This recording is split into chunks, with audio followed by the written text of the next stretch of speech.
Yes, we are back.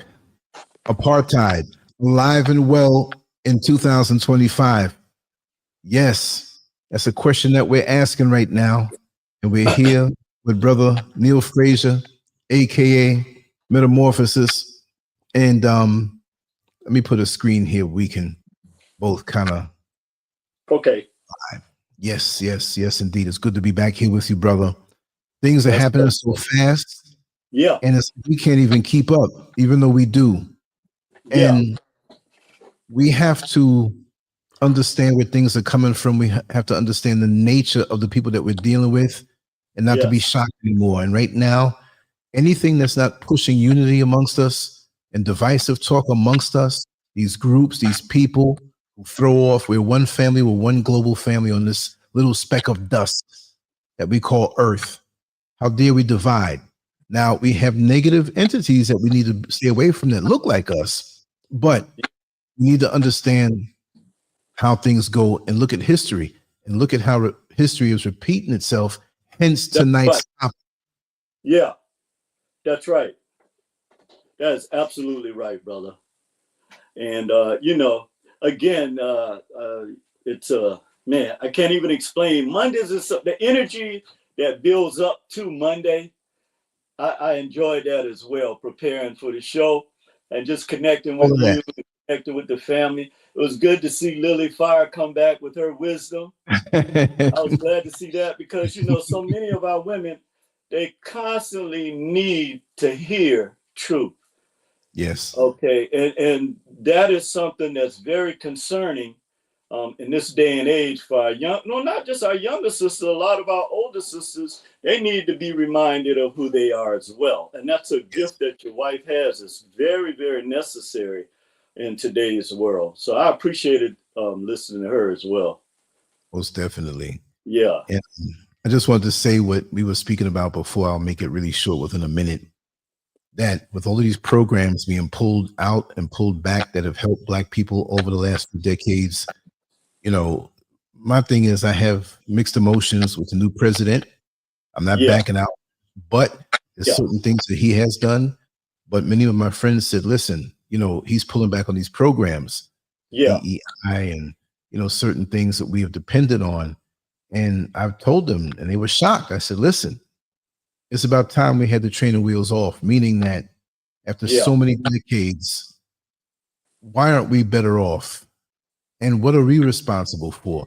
We really shouldn't be at this point of dependency on these things after being in the belly of the beast, knowing how the system works. Where's our unity, right? Because you know something, Lance, about that, what you just said? Our leaders or whatever you want to call them, spokespeople or what have you, have been telling us this for decades, that this day is going to come. I can remember as a child hearing, people speak about this, that there is going to come a day when we are going to be seriously affected by our failure to launch. And all of the people that we listen to that, are concerned about Black issues have told us down through the generations that this day was coming. And like just said, we have to take some responsibility for, our failure to meet this challenge. Right. Absolutely. See, the song that now seems so prophetic. Sister Soldier, slavery is back in effect. Remember the song? I remember that. That's what I told you. Yeah. And they had at the beginning how a little skit where President David Duke, they're going to be going after all Blacks. Prepare yourself for the prison camps. And people are sitting at home like, what are they talking about? And so even though to me, it looks like a setup more so. Really, just open our mind a second. I'm going to shut up and let you get on in on the topic. But what Biden and Kamala did, right? What Biden and Kamala did with the open borders. Yes. Really, was that an elite? And I'm not saying these people behind closed doors or shadow, the marionette pullers are elite. That's what they call them. They're greedy, they're demonic. We understand that. But was this a move that would surely make them the bad guys, Biden and Kamala, right? Playing the game, playing good cop, bad cop, to let these folks in, right? Get them in place to be able to go after the same folks. But when we get used to it, they're going to come after us the same way in a made up reason. Yes. But where will we go? You know what I mean? Like, right. I think that way, like strategy. Absolutely. Like, when I see an opponent, doing, like if it's a chess match or whatever, I'm thinking what your moves are 5 steps down the line. I want to negate that. I'm not just waiting to see what you do to be reactionary. You're thinking on the 5th move down. I'm thinking 7 or 8 down, and I'm ready now to counter you in whichever way. Yeah, and you know that's a very good point, because if you see somebody with a machete and he just cut off 3 people's heads and now he's walking towards you, what do you think he's going to do? That's right.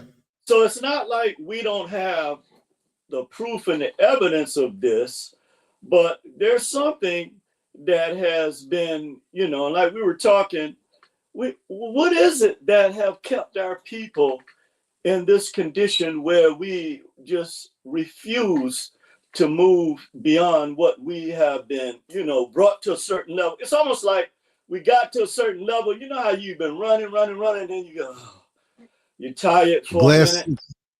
The wall. You hit the wall. Yeah, you hit a glass wall, and you're thirsty. You want water. You need water. You need food. Okay, so now you re-up. You refreshed.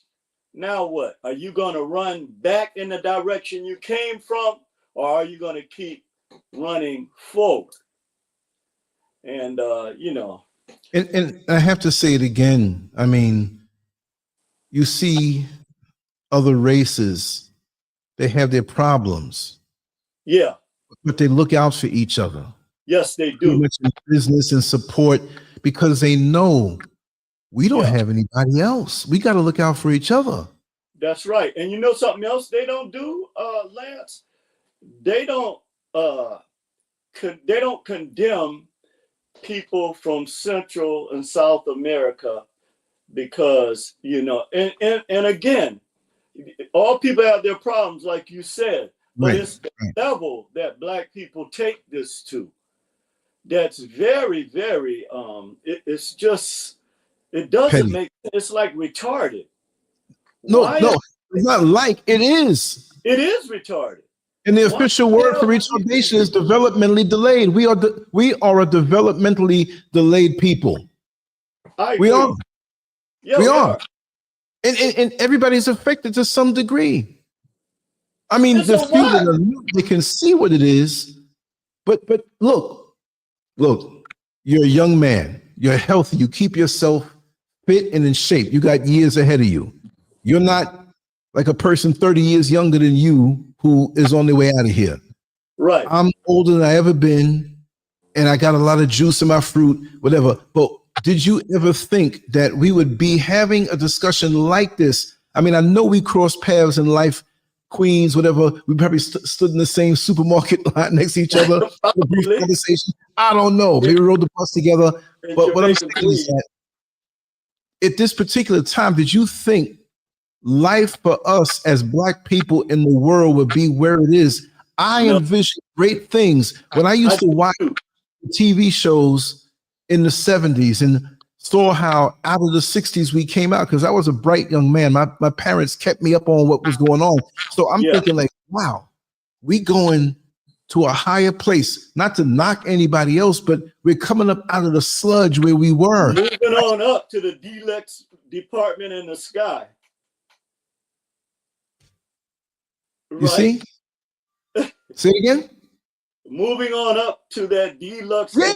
Oh yeah. Oh yeah, symbolically on all levels, not just the monetary level, but spiritual, connected, that camaraderie. And you know how it used to be back in the day. And I don't want nobody to say, "Oh, these are two old geezers talking about back in the day." We had issues back in the day, but we had more love. You would say in your house, "Well, listen, I'm going to the store. I'm going to the corner store," and you don't come back for 3 hours because you ran into some people in the neighborhood. You all are sitting around talking, having a good old time. We didn't need cable. We didn't need smartphones. We didn't need these apps, social media. We didn't. Our lives were social. We'll sit on the stoops. We'll go over somebody's house. We don't. That would be a waste of time. We got our friends over here talking, laughing, and vibing, and somebody sitting over here retarded looking at the phone. Look what happened to the whole society. So we're not connected no more. And then now we have people out there over these big corporations giving us the narrative on how to think. We don't think anymore. We don't look around and say, "Hey, this is the way. This is not going good." We just look at it and where everybody else is doing it. And these dopamine hits and being programmed in our head. And now we walk around like zombies, disconnected.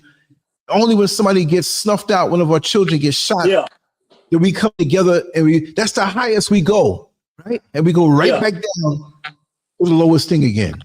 It's weird to me. This is a bizarro world. I don't like it. And then, excuse me, brother, were you finished?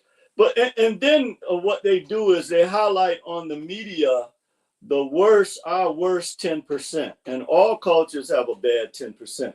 But the thing that really brings our people down is this. You know, what is it that our people are thinking about where we just want to just attack each other? And I don't know if you read about this young black guy that just 17-year-old that just shot up the school in Tennessee. Yeah. Did you read his manifesto? No, I didn't. You didn't? It came across my symbolic desk, but it came across my symbolic desk, but I didn't have a chance to, because there's so much going on. Yeah, so much going on. Tell me about it. He said he hated being black. He wanted to be white, and that Nazis and white supremacists were his heroes. And then he said he followed Candace Owens and a few other people. What's the racist Latino guy, Nick Fuentes or something? Yeah. He was like, these were the people that, this was a manifestation of self-hate like we have never seen before. He waited in the bathroom because he wanted to kill as many black people as what is going on, man? Brother. And so this is why today, I sat back and I looked at some things, and, in my mind, like you were saying earlier, at that elite level, the lords on up to the king, they all run in the same circle. And I can remember the first time I became aware of this, I was walking home from DC, because I lived in Northwest DC, where all the power broker agencies were, and whatever, even though I lived in the black section. But you would walk by these places, you see all of these people. So long story short, I knew a couple of judges because I was working through ARE. I was also in the communities in Southeast, DC, Northwest, and we were doing things with the young people. And so one day I passed by this restaurant and I saw a judge that I knew sitting there laughing and drinking with these lawyers who was putting black people in prison by the droves.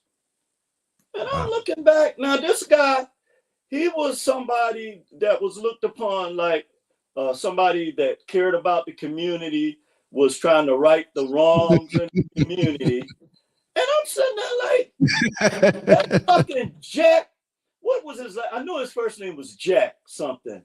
I was like, that's Judge Jack.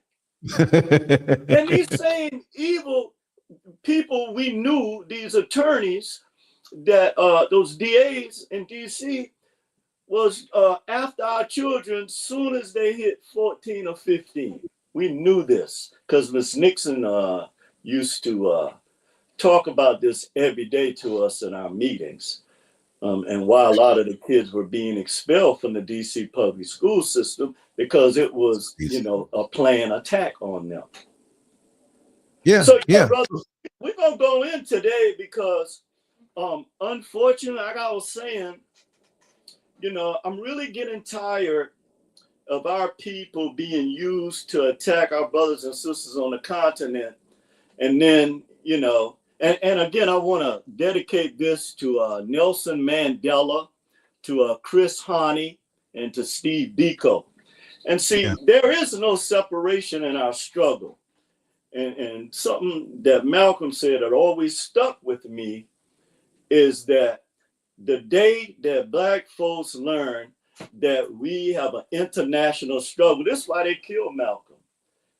Because when he went and left this country and realized what the game that they were playing on us against our brothers and sisters there, then he started calling for, some type of unity. I think he named his new organization Afro-American Unity or something. And so then this is when these forces started to coalesce against Malcolm. And just like with Dr. King, they always play this "I have a dream" speech. But this speech, when they decided to kill Dr. King, he admitted, he said, I think it was on 60 Minutes, he said, I believe I have led my people into a burning house. Yeah. You remember that? Yeah, oh yeah. Oh yeah. They killed Dr. King 6 months after that. Because they knew he'd be very influential. That's right. In turning folks around. Oh, no question. Yeah. No question. And so that's why today, we have to speak on this. When we have an individual doing a Nazi salute that has the ear of the United States president, this is a very serious situation. Did you find the video, Lance? Yeah, I got it. Whenever you're ready. Yeah. So were you finished saying what you were going to say? Oh, no, it kind of slipped out of my mind. Okay. What was I saying? My mind's got 5 tracks, man. I'm always... Oh, man, we were getting, I know. We were deep diving in this situation. But I just want people to know that when they see this and get a full comprehension of our polarity struggles, then we're going to talk about the situation that we have now with the apartheid influence on the government of America. Thank you, brother. Let me know. I'll hit it now. Okay. Yeah, go ahead. That's fine. Okay.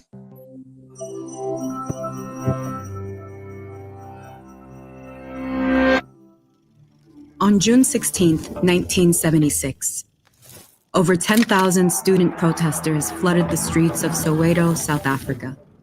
For 28 years, South Africans had been living under apartheid, a strict policy of segregation that barred the country's Black majority from skilled, high-paying jobs, quality education, and much more.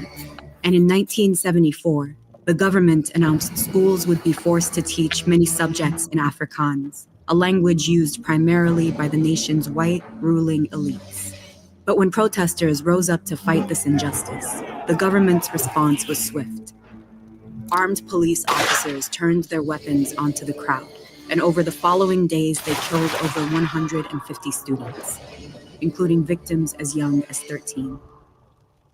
Even before apartheid, South Africa's long history of racial violence had already cost countless Black Africans their jobs, homes, and lives. Beginning in the 1600s, first Dutch and later British settlers colonized the nation, displacing local populations from their ancestral lands. Over the following centuries, Black Africans were segregated onto so-called native reserves. And by the 20th century, that meant 70% of the population was living on roughly 13% of the country's land. Deprived of their traditional livelihoods and seeking to escape these overpopulated regions, Black Africans began migrating to white-controlled areas. There, they worked for low wages on white-owned farms and mines, alongside the descendants of enslaved and indentured workers from across Africa and Asia. By 1948, this exploited labor force was a primary driver of South Africa's booming economy. But economists argued that continued growth required a stable, educated, and urbanized African labor force. The ruling United Party accepted this logic, but the rival National Party argued such a workforce would threaten the white ruling class, naming their campaign apartheid, the Afrikaans word for separateness. The National Party won the 1948 elections. And once in power, they began forcibly relocating millions of Africans back to the reserves. Under apartheid, Black workers were considered temporary visitors in white areas. They were restricted to specific zones, and their trade unions received no official recognition. The government also abolished mixed-race universities, outlawed mixed marriages, segregated recreational spaces, and purged the non-white population from the voters' roll. Within parliament at this time, apartheid only had a small group of outspoken opponents, but outside the government, 3 political groups were leading a popular resistance against the regime: the Communist Party, which was then legally banned in 1950, their allies in the African National Congress, and later, a splinter group called the Pan-Africanist Congress. Despite some ideological differences, all 3 groups worked to mobilize the masses against apartheid by non-violent methods. But the National Party wasn't as restrained. On March 21, 1960, policemen massacred demonstrators at a PAC rally. And within weeks, the ANC and PAC were outlawed. These events radicalized anti-apartheid leaders. And in December of 1961, Nelson Mandela and other ANC and Communist Party activists established the resistance's armed wing. While the conflict grew increasingly violent, the 1960s saw consistent economic growth throughout South Africa. The National Party attributed this to the success of apartheid, but it was actually due to further exploitation.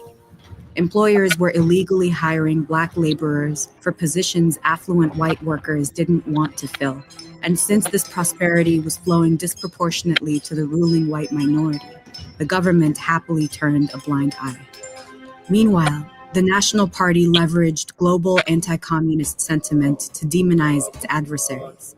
In 1963, they tried Mandela and 10 others for advancing communism and training recruits in guerrilla warfare. 8 of the defendants were sentenced to life in prison, and many remaining anti-apartheid leaders were forced into exile. Over the next decade, a generation of student activists rose up to continue the fight, led in part by Steve Biko and the South African Students' Organization. Following the Soweto massacre, student protesters spread nationwide, but police violently smothered these demonstrations, killing over 600 protesters by early 1977. That same year, Biko was taken into police custody and killed in a brutal assault. In response to this violence, the international community finally called for an end to apartheid, with some countries enacting trade embargoes against South Africa. The state attempted to launch a reform process, creating separate parliaments for the country's white, non-white, and Indian populations. But the exclusion of the African majority led to more nationwide rioting. So when F.W. de Klerk, a longtime supporter of apartheid, came to power in 1989, he concluded the only way to ensure white survival was to end the policy. On February 2, 1990, de Klerk shocked the world by unbanning the ANC, releasing Mandela, and calling for constitutional negotiations. 4 years later, in the nation's inaugural all-inclusive elections, Mandela became South Africa's first Black president. But today, the national trauma of apartheid can still be keenly felt, and many wounds from this period have yet to fully heal. Nelson Mandela once said, "No single person can liberate a country. You can only liberate a country if you act as a collective." So, how can ordinary citizens turn actions like protests into lasting political change? Find out how with this video. Yes, sir. All right. Thank you. Very informative. And because, again, one of the issues we have is we forget the struggles. We're the only people, again, like I always say, you can turn on any device and you'll see something about European history 1,500 years ago. Okay. But whenever we start, even if we start talking about slavery in the plantation, they get upset and want to violate your First Amendment right or Article 19, your human right to free speech. But Lance, if you would put that banner you put up, you made. Oh, yes. Yeah, I just wanted to comment on this for a minute. Another great representation, brother. Because see, one of the things our people, and we were talking about this earlier, Lance, in our private conversation is, why do we always want to turn our eye away from the truth? What causes this? Yes. Because certainly looking here, we see someone that grew up in a socially structured system that kept Black people at the bottom of the economic ladder. And not only that, well, let's talk about, before you switch that, Lance, I just want people to just let that, because a picture's worth 1,000 words, right? But Yes. what is apartheid? Apartheid is an institutionalized racial segregation, which whites were at the top of the ladder. Then you had Black Indians. Okay, they've always been in bed with these people. Then you had colored or biracial or mixed, okay, from the rape of, our women, just like here. Yeah. And then you had Black Africans. And again, I wanted to dedicate this to our brothers in the struggle, Nelson Mandela, Chris Hani, and Steve Biko. I heard Chris Hani's daughter speak the other day. Brilliant young lady.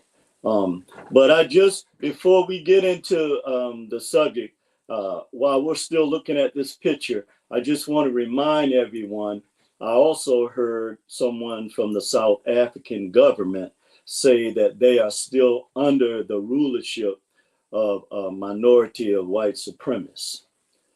So, that's what I hear also. Yes, I heard him speak the other day. And I'm saying this, that, he doesn't know why people are trying to act as if these conditions still don't exist. But the U.S. goods and services trade with South Africa totaled an estimated, get this, $25.5 billion in 2022. Billions. Billions, son. Let me say this again. U.S. goods and services trade with South Africa, an apartheid regime, totaled an estimated $25.5 billion in 2022. Now, it could be much higher now. And they did trade with them, with South Africa. Their exports were $9.3 billion, but get this, that we imported $16.2 billion in goods and services from South Africa. Okay, brother, you can take down the banner. Okay. Gotcha. Man. All right. And the thing is, the point I want to make here is that when you have someone that's giving a Nazi salute that is this close to the government of the United States, this is a problem. It's letting you know something. Yeah, it's letting you know something, because regardless of what people our subconscious mind is what's focused on what we see. Okay. So here we see a guy, supposedly the richest man in the world, that came from an apartheid system that held our people in a position of an animal, and still do to this day. And millions of our people died at the hands of these Dutch and Boers, who still have our people in a type of colonization. So let's look at the parallels. And when we were watching that video, you basically, if they didn't say South Africa, we think they were talking about America, right? I mean, it was basically the same thing. The only difference was we knew we were looking at a video about South Africa. But again, I wanted to bring this point home, that not only do we see this spirit and mindset of the Nazi salute, but we see it in the very actions that are now being taken place. And I'm not a cult follower, okay? I don't worship no man, okay? That's right. So for someone to not see that this individual has a very powerful influence on the United States government is a major mistake. And where are all the people that do this? We're going to find out where they are, because they're actually a part of this diabolical plan. Yes. And you know, it always goes back to how we going to get rid of the black folks. Well, we know we can't get rid of 42 million people, but we're going to take everything away from, they've already taken everything, but even what they have. And so when you look, and I've been studying about apartheid, well, you know, I went back and looked at some things.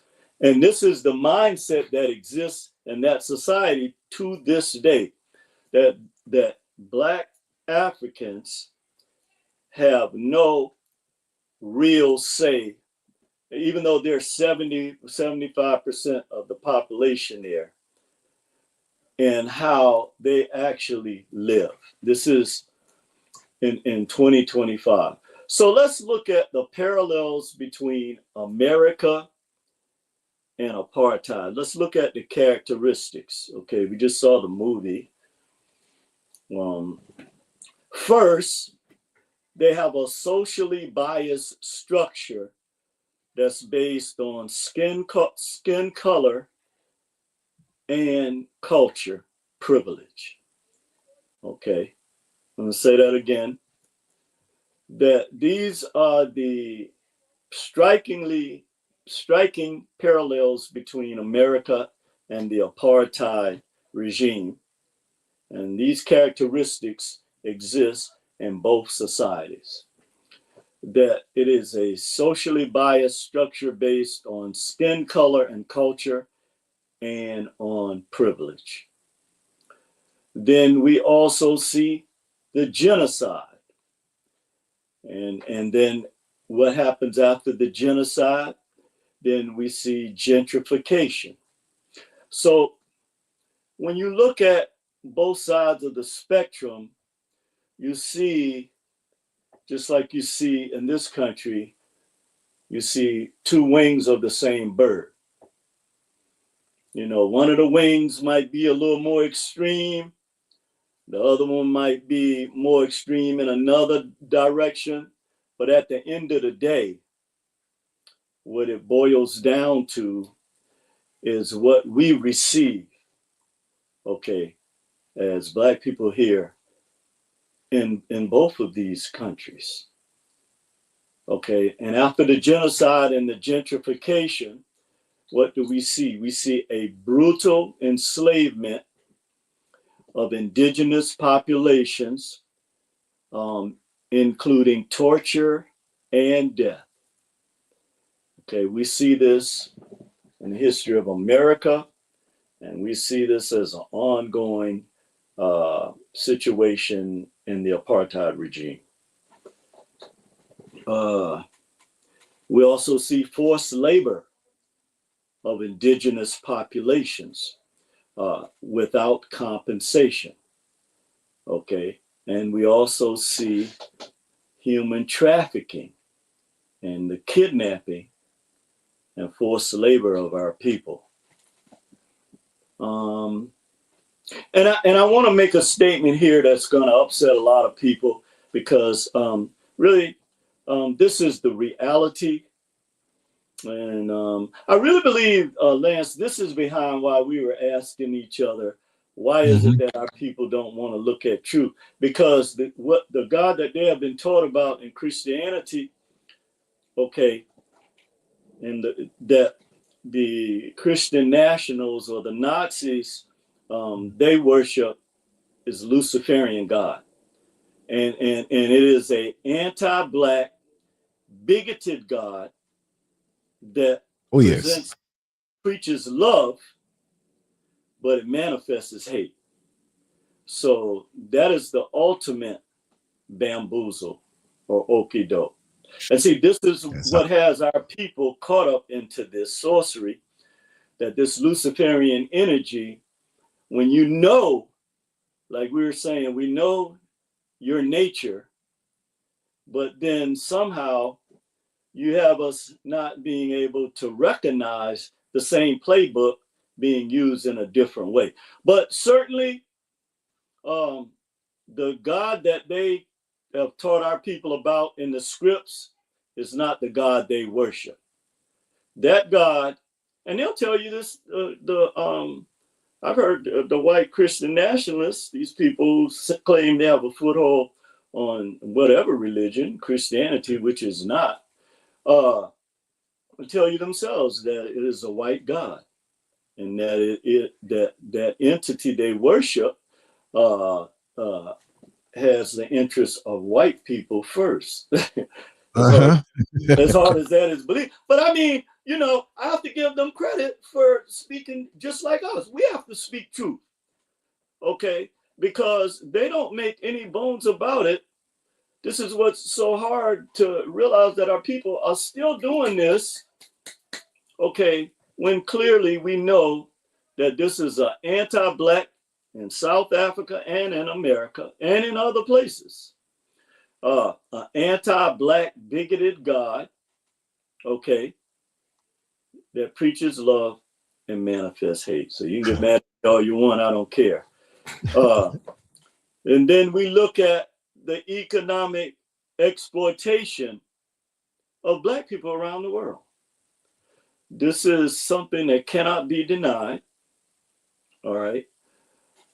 This Nazi or neo-Nazi spirit, or this apartheid spirit, is now manifesting itself. Well, not now, it's been here, always been here, but it's given more energy now.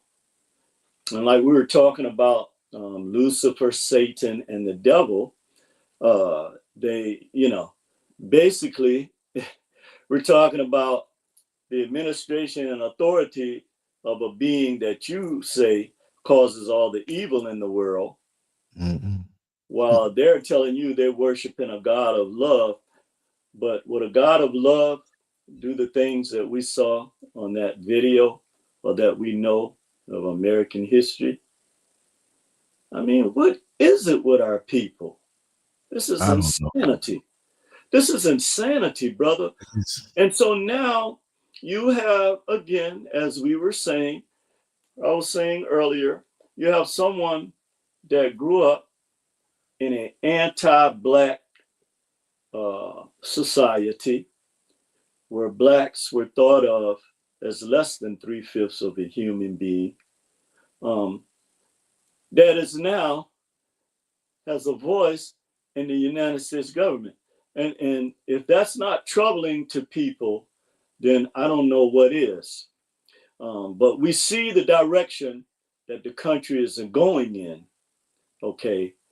And it's not good, okay? Right. So, and the last thing that's a major characteristic of these people, regardless to whatever lands they're on,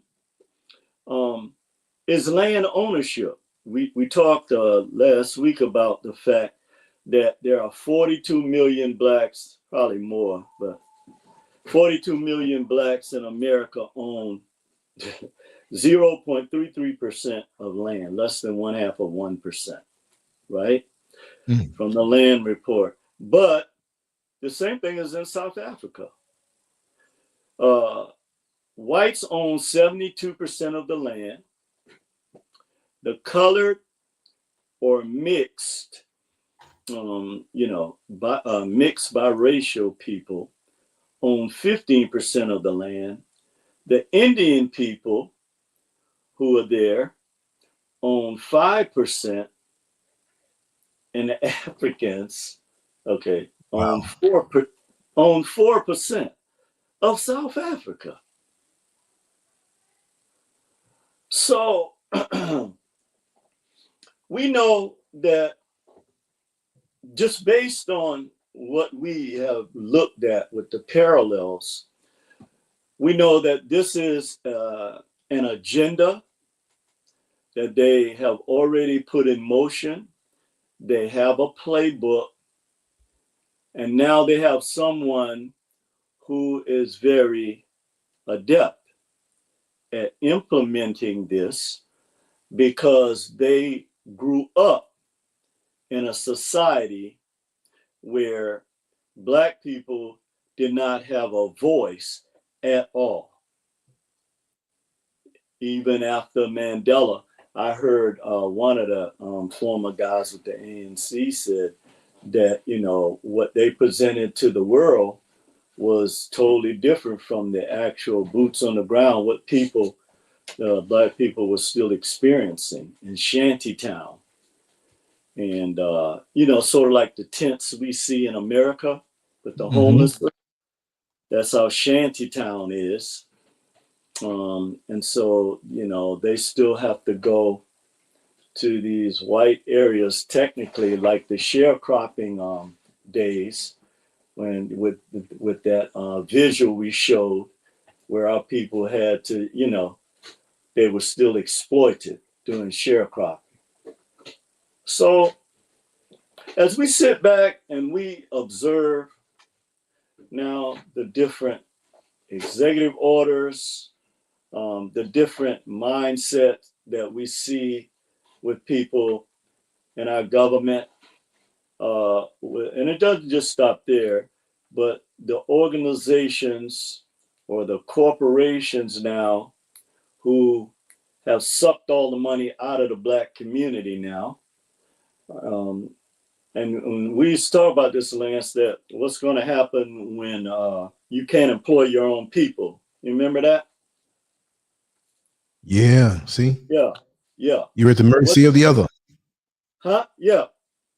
We're at their mercy, and more importantly, too, our children are at their mercy because they have made it plain that they have no intentions of trying to allow Black people the opportunity to compete. So it's not about, and first of all, we have to get something straight. There's corporate welfare, okay, and this misnomer, I don't know why. Well, I know why they always want to show Black people as the ones that benefit from welfare. The majority of people that benefit from White farmers. Huh? White farmers. Oh yeah, corporate welfare, yeah. And also social welfare is white women with children receive, more, like 3 times more than Black women do. So these are things that have been, so you take, the other reason why it's so dangerous to have someone doing a Nazi salute that's close to the president of the United States is because it sends the wrong message, and because we knew what the Nazis were about. We fought, a lot of Americans died, including Black Americans in World War II fighting against this.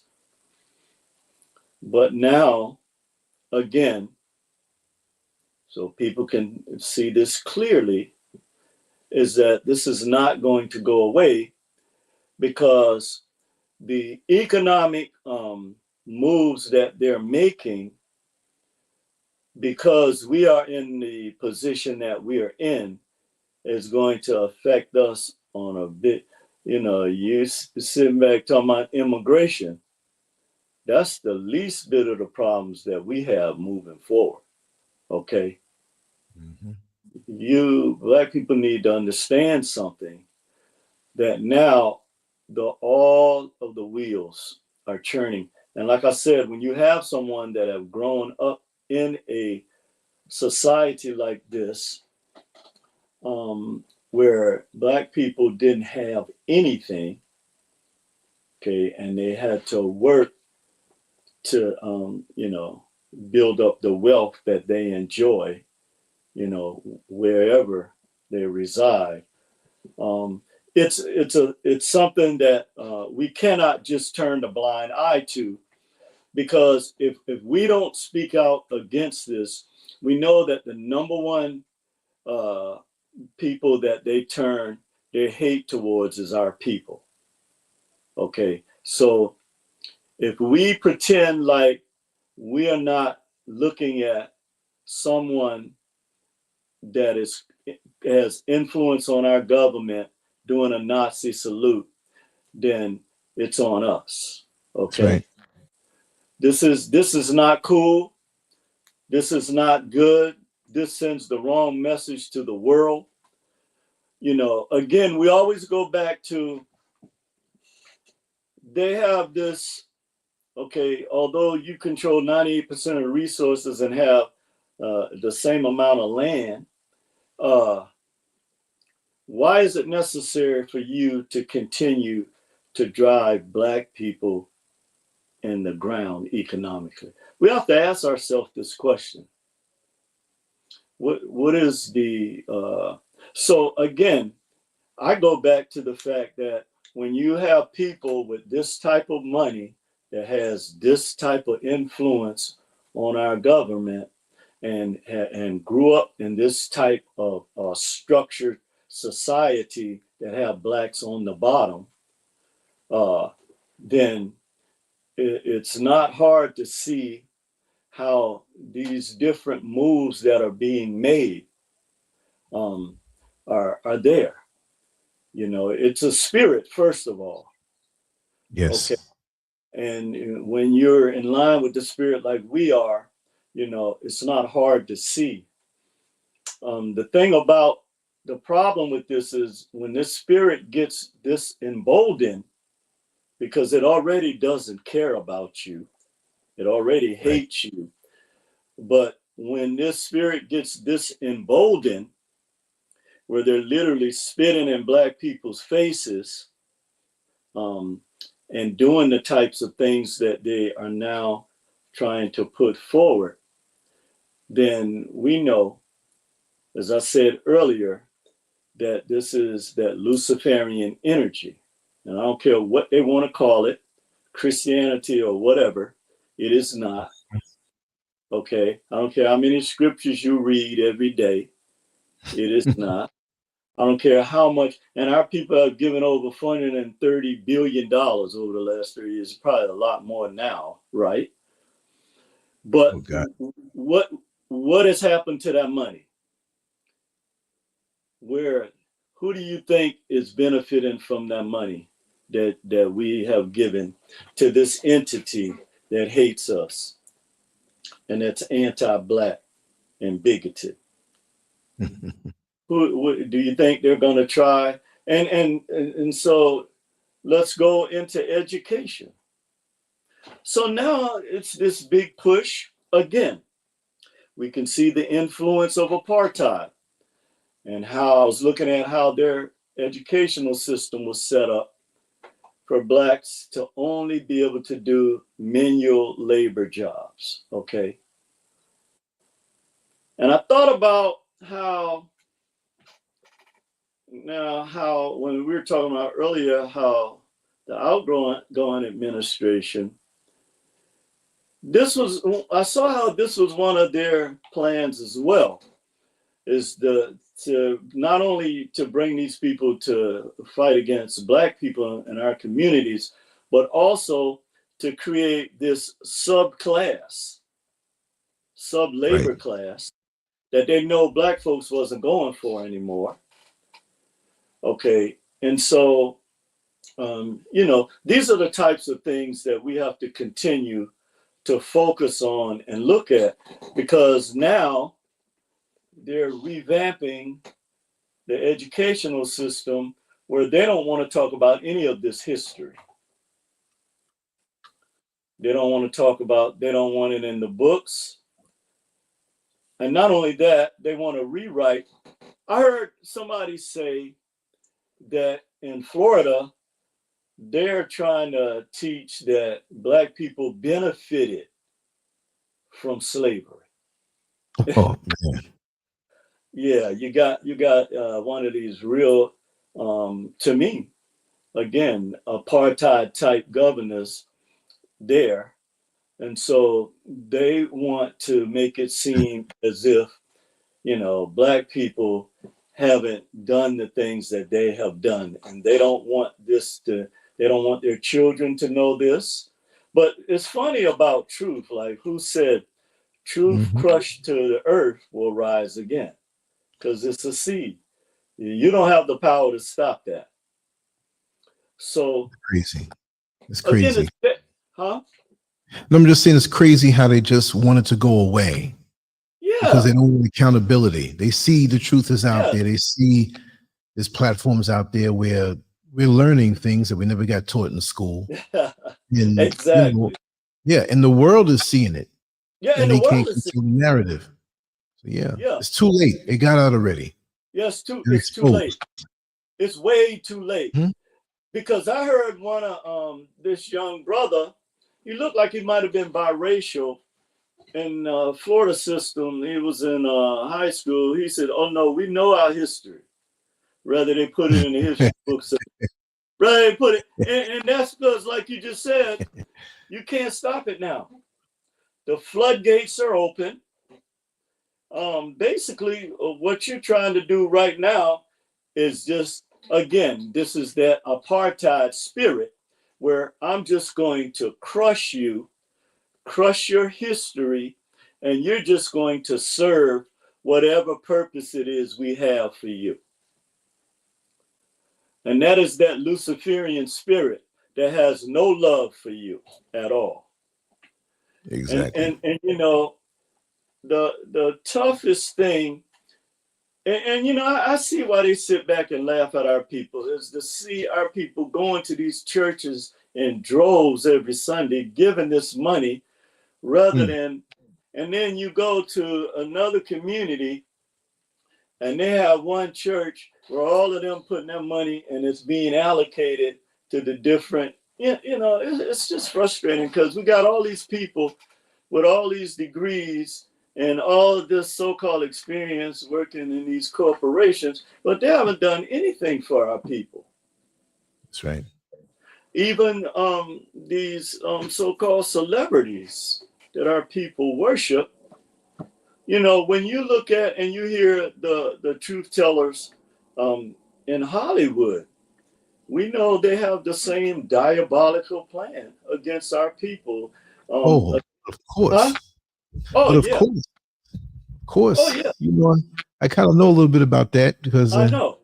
Have a little connection and the things I won't even say, not because I'm scared. I don't want to expose anybody who shares anything with me.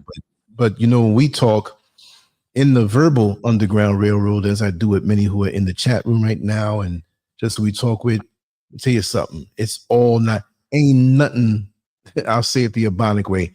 Ain't nothing the way you think it is. Okay. Ain't nobody out there straight and narrow. All right. I don't care who, what actor, what actress, whatever. They all of them. Even the ones you think are so distinguished and faithful. No, man.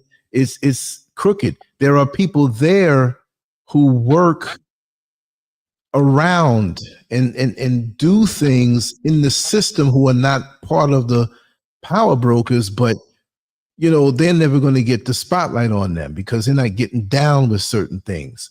But that is some of the most twisted, wicked. Oh I'm my speaking God. the secrecy as far as because, like I said, but you don't know. It's So yeah, it's something, man. I when I look at, you take the situation with Diddy and the things that they were doing, brother, there is some type of evil that exists there that's way beyond what we have oh experienced. yeah. Oh yeah. It's something, because he was holding rituals Yeah. and stuff, you know, and I'm saying to myself, damn, wait a minute. You mean that they are actually living in this Luciferian energy, doing rituals to these entities and doing it? This is absolutely insane. And all of them, But it's the truth. Is yeah, it all of them? all of them. But here's what's so conspicuously missing are the vampires that we know that set and taught them this and set this up. Mm-hmm. Where are they at? They're hiding in a coffin because they can't come out in the light, but they You come know, out in the dark. I learned two things that, of course, I can't confirm it, but it's all tied in with the disappearance of the children. Ah, yeah. So many tens and hundreds of thousands of children are missing, but nobody knows like what the deal is. Mm-hmm. And these people who are influential are working along with these entities, not human, and they're getting rewarded for their work. I'm not just saying Hollywood, just how do you have all these children? Remember in Washington, there were so many thousands just one time of young black girls Yeah. and boys, but Yeah. girls at this point gone. How do you, how does this happen? Right? And this still goes on. And they say, I mean, we're hearing about certain small hats in the underground tunnels, underground places. They say that a lot of them children are down there. That's what I heard too. See? I mean, you know, so at one level, you're saying, okay, you got all these black folks doing this, but where are the real vampires that set this up? And I remember one day I don't know how I ran across this, but one of the bodyguards of the celebrities, you know, this big guy, he was talking about how when he was working for a celebrity, he didn't want to put their name out there. He said when they saw these guys that walked in dressed like vampires, he knew it was time to go. Because it's not funny, but it's true. Yeah. They are vampires. Huh? They are, these people are vampires. That thing is real. They are vampires. Yeah, they are. They're literally vampires. And so he said when they showed up, he knew it was time to go. Because that's when all of the demonic type of things, he said the first time, you know, he just thought, okay, like everybody else, they dress in a costume or whatever. But he said but what he heard about what was going on when they were there, right? He said whenever he saw them from now on, and they were at all the parties, he knew it was time to leave. Because they were the ones dealing with the children, doing all this other stuff that they do.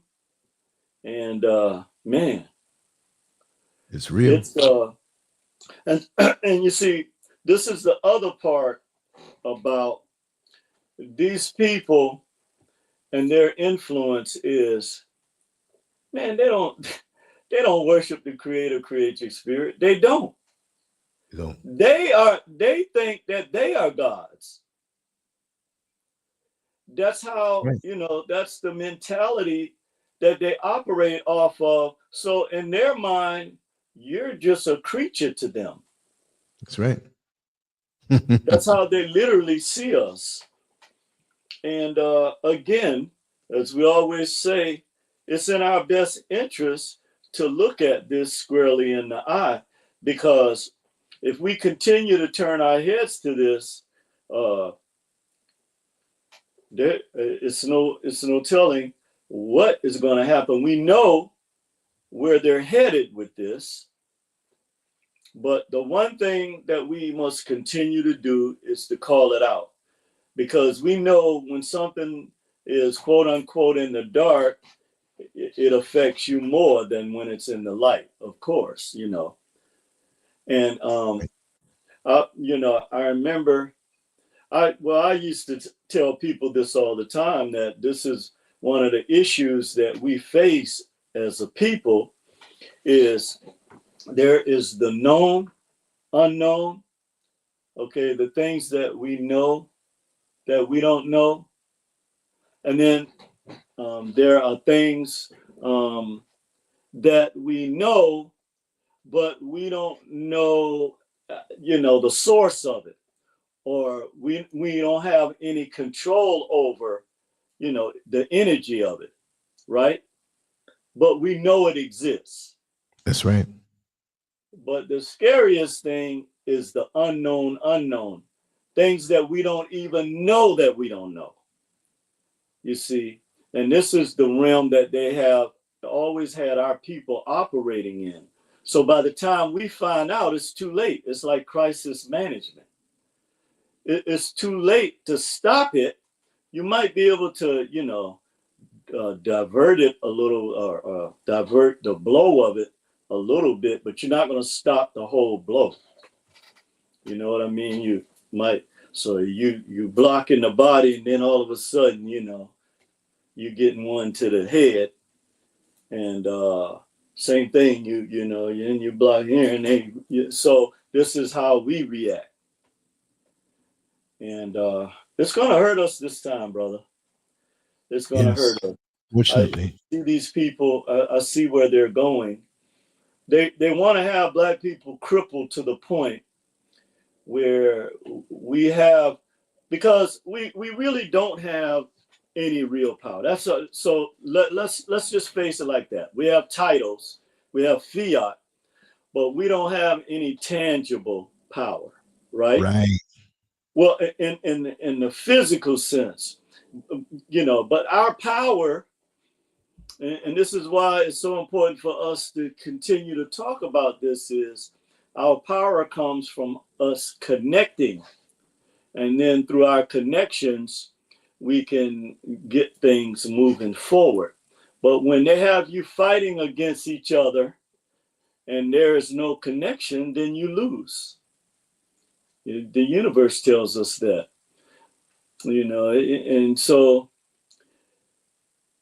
just to kind of wrap this up, I'm not glad he did the Nazi salute, but I'm kind of glad that this is the one thing about these people who have this God complex and their arrogance, is they're not trying to hide this from you. Right. They don't care. But you know what? Huh? Yeah, but I'm glad he did it, because he showed his hand. I'm glad you see what I mean? It. Yeah. He played his position. He showed his hand. Yeah. So now we know how you stand. Yeah, now we know how you stand. And so you're in America saluting that. What the hell? Right. What is? Right. So no, we're not just gonna sit back and let this, because we know what this means for our people. And we ain't talking about nobody walking around with no TikToks either. These people are hell bent on destroying what Black people have built. And if you think they're not, and you make the mistake of not fighting back, then they're going to steamroll us. They're going to try to steamroll us.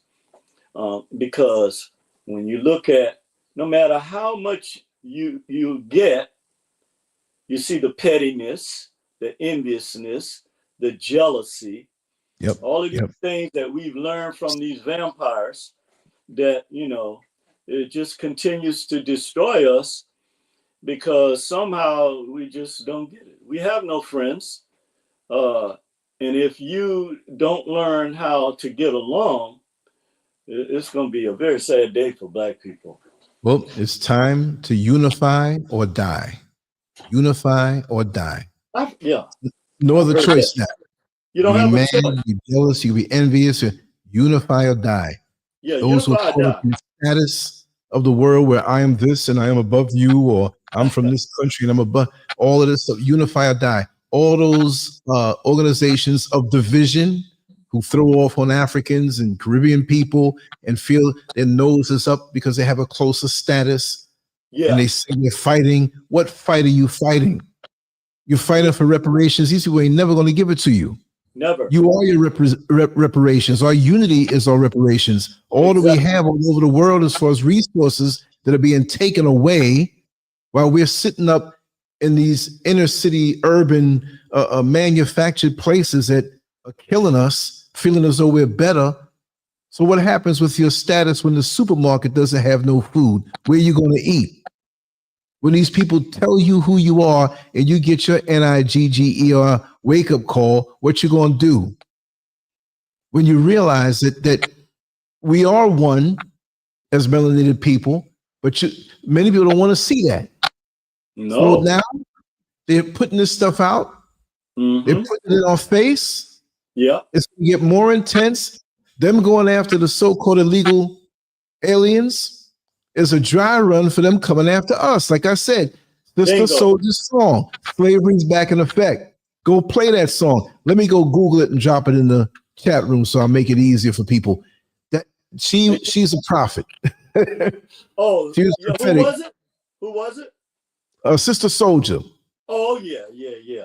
And also Gil Scott-Heron, Winter in America. Mm-hmm. Winter in America, and the revolution will not be televised, but I say it's going to be televised this time. Oh, it'll be on everybody's phone. Oh, yeah, it's going to be on everywhere. So you can't, there's no way you can miss it and no way you can't participate because it's coming right to you. That's right. Yeah. Let me drop this link here. Let me find this. Okay. And okay. Yeah, so finally, when you put all of these things together and you realize now that they have played their hand and they're not trying to hide it anymore, that, like you said, you have two choices.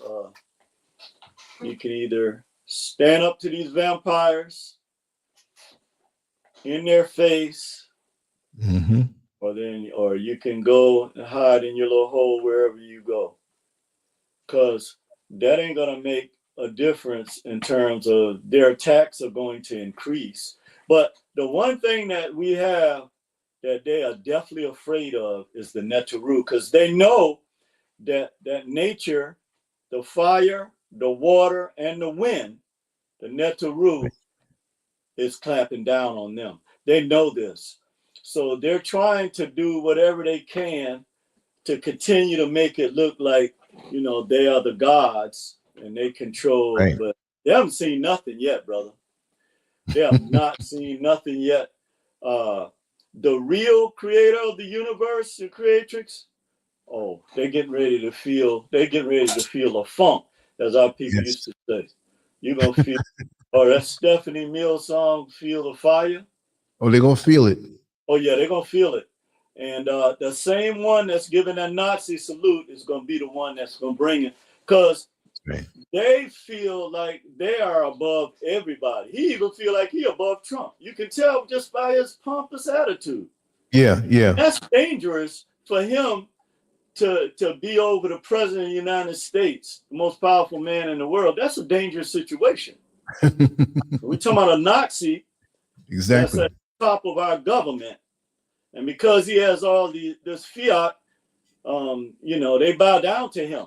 They may not do it in open doors, but I guarantee you they bow down to him somewhere. Just like that picture on the mountaintop. I love that picture that you drew. I guarantee you, behind closed doors, they are bowing down to him. And that evil Nazi spirit. All right, brother. Well, yes, brother. Thank you so much. Out. Yeah, it's good chopping it up with you today, and I'll be plugged in with you. The rest of the week. I catch a lot of your shows. Yes. You're swinging, holding on to the belts. We're gonna smash it this week. We're gonna smash it. Yeah, I believe. We're gonna smash it. I saw that. I think I sent it to you.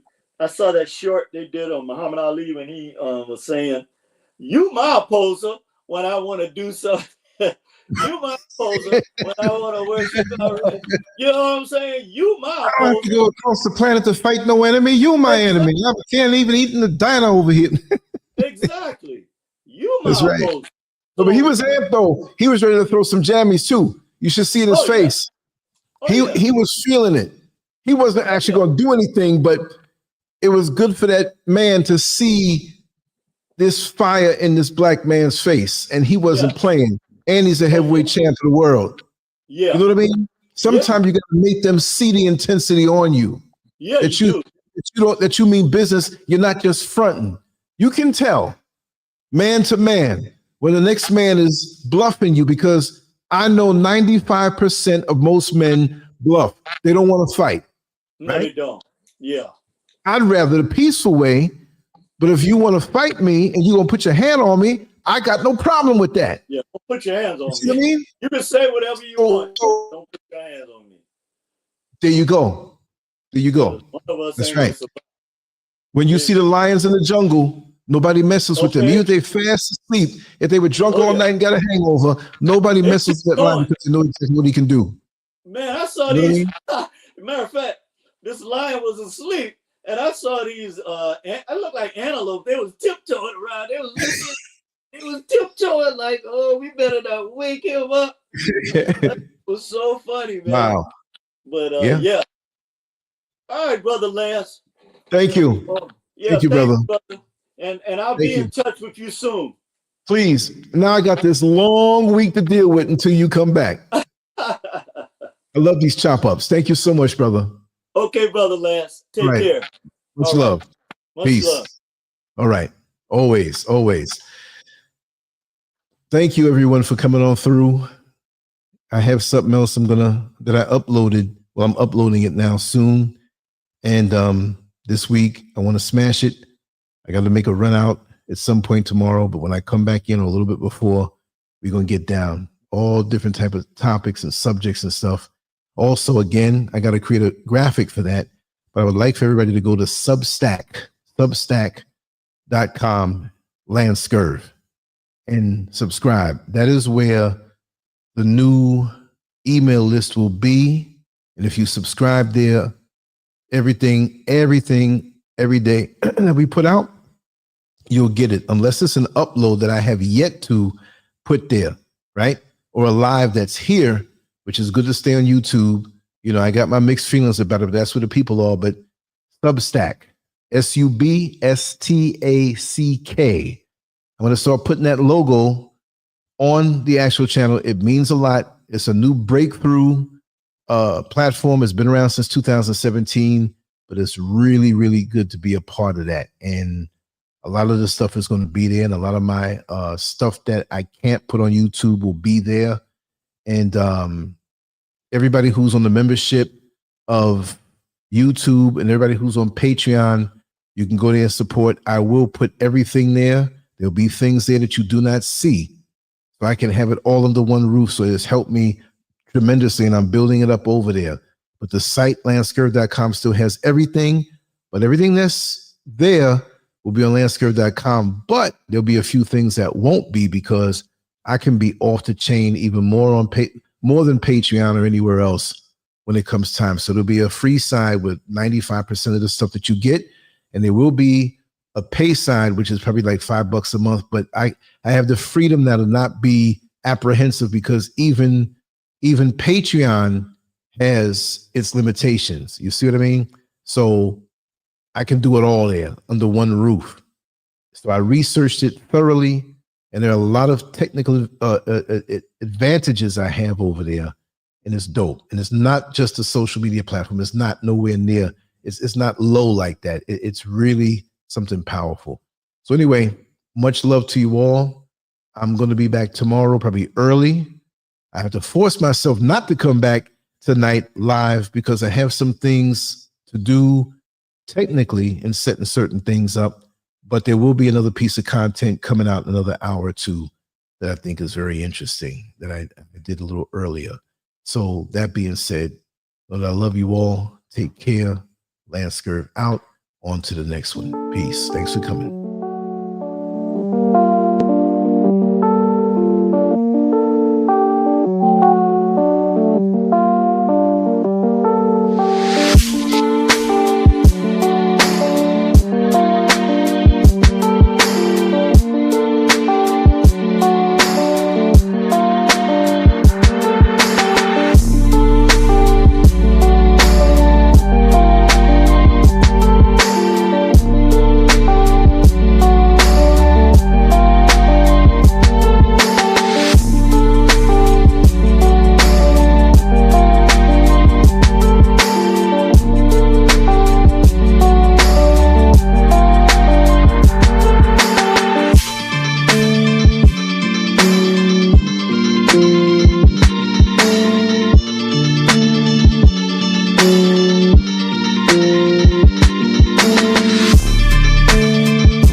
Let me just say I didn't mean to not acknowledge everybody in the comment section. I am so sorry. I don't want to say hi to one and not the others, but Neil Frazier was flowing so well that I kept quiet, but I highlighted the comments. Just want to say Diane, Tracy J, Gloria Heismine, Hope Rice, the only Rice I mess with, Peaceful Pulley, Matthew White, Melanin Galore, Nunyafa, NFN Shaka, and all those who are here who didn't maybe leave a comment. I love you all. I appreciate you all. Thank you so much. I'm going to head out right now and continue my work. And thank you all for being here with your support. I love you all. Peace. So, hello, this is Martha. Actually, today I got to meet my friend Lance. Yes, I got to meet my friend Lance. This is my first time meeting him in person, and he's a very kind man, seriously. I do talk with him on phone, on WhatsApp, but I've never got to meet him. But today, he's just extraordinary. He's very, anything you want to know about life, anything you want to know about just human, anything you want to know about life, please. YouTube, Telegram, Instagram, Twitter, all the social media channels, you got to find him there. He's very inspiring. He's very positive. If you want anything positive about life, please subscribe to LANCESCURV. And then every day you got to see different videos, different talks, different topics about life. See you.